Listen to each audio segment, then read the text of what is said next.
Hello everyone, this is American Idioms Part 84. This is the 84th video in my American Idioms series, and like the others, I'll present 5 idioms to you numbered 416 to 420. But first, I'll give you a chance to guess their meanings. Then, I'll give you the answers along with an additional example for each new idiom. I also recommend that you pause the video at each question to give yourself some extra time to think of the answers. So, are you ready once again? Okay, here we go. Number 416. Walk away from something. And the example is Winston walked away from the automobile accident with just minor cuts and scrapes. Can you guess the meaning?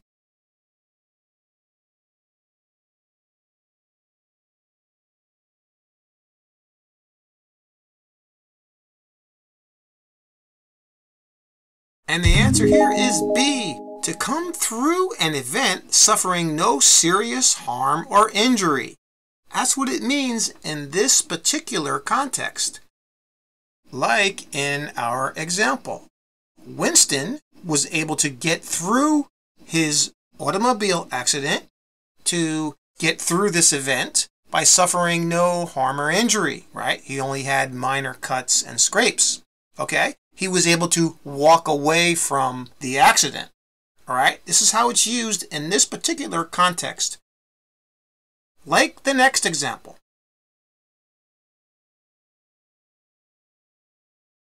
Only a couple of people were able to walk away from the huge train collision last week.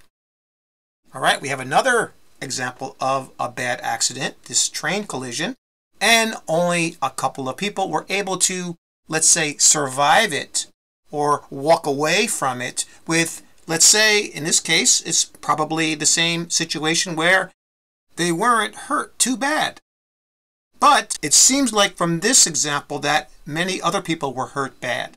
Okay, this is how it's used. And now for number 417. Go back on something. And the example is, the governor went back on every single campaign promise he made as he ran for office last year, and the people who voted for him are very upset. Can you guess the meaning?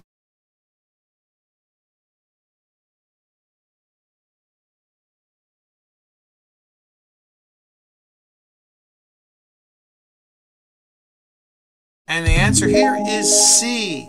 To not do what one said one would do. Or, in other words, to break a promise.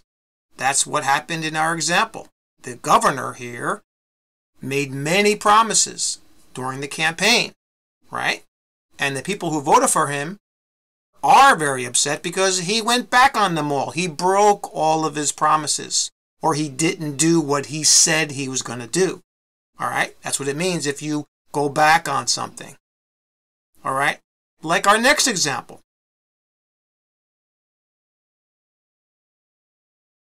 My cousin told me that he would pay me back the money he borrowed from me when he got a job. But he went back on his word because he has a good job now and he still hasn't paid me. All right, so this person went back on their word. They said that they were going to pay this person back. They never did. So they went back on their word or broke the promise. Got it? And now for number 418. To cut someone or something loose. And the example is, the popular fast food restaurant in my neighborhood was forced to cut loose many of its employees after the lawsuit. Can you guess the meaning?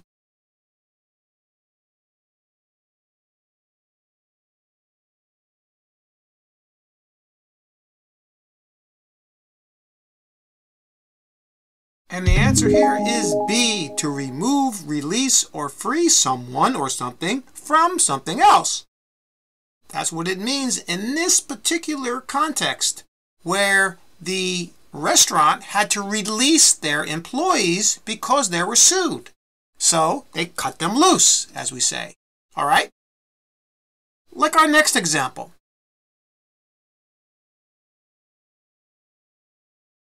I knew my brother couldn't afford to pay me after I won the bet he made with me on the fight last night, so I just cut him loose. All right, in this case, this person is releasing their brother from the obligation of paying them after they lost the bet. Okay? This person released them from this obligation. All right? They cut him loose. Got it? And now for number 419, a hassle. And the example is, it was a hassle traveling with a lot of luggage, but I needed a lot of clothing for my trip to London. Can you guess the meaning?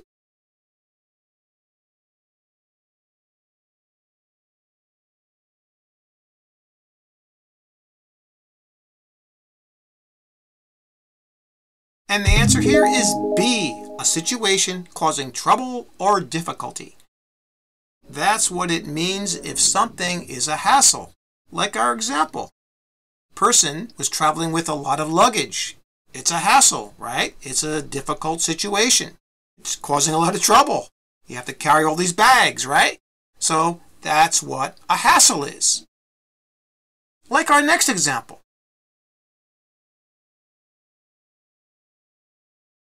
I don't know why, but it's always a hassle doing anything with my driver's license at the DMV. Okay, the DMV is the Department of Motor Vehicles. And usually, if you have any experience with DMVs in the United States, it's almost always you have a hard time, or it's a difficult situation. Maybe not all the time, but most of the time it is.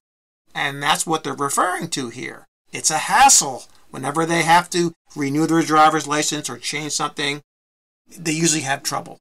Okay? That's what it means. And now for our final idiom, number 420. To be a casualty of something. And the example is, people who currently want to buy a house are casualties of the high interest rates offered by banks these days. Can you guess the meaning?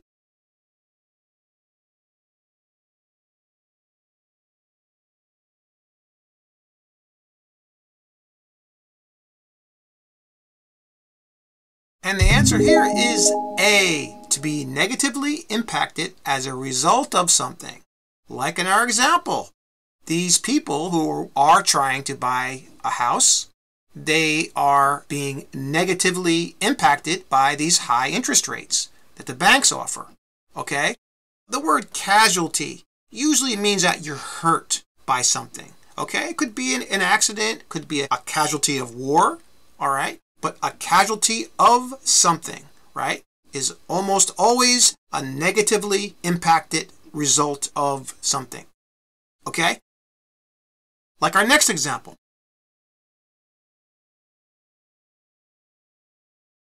Many small businesses in the area have been casualties of the bad local economy, but they are hopeful that things will change after the election next month. All right, so the small businesses in this example are casualties, or they're negatively impacted by the bad economy that's happening locally, right? And then they're hopeful that it'll change when they maybe elect somebody else, okay? But they're hurt by this bad economy, right? They're casualties of it. Got it? That's all for this video. Thanks again for subscribing, and please like and share the video to support the channel. And remember what I always say, keep practicing. See you next time.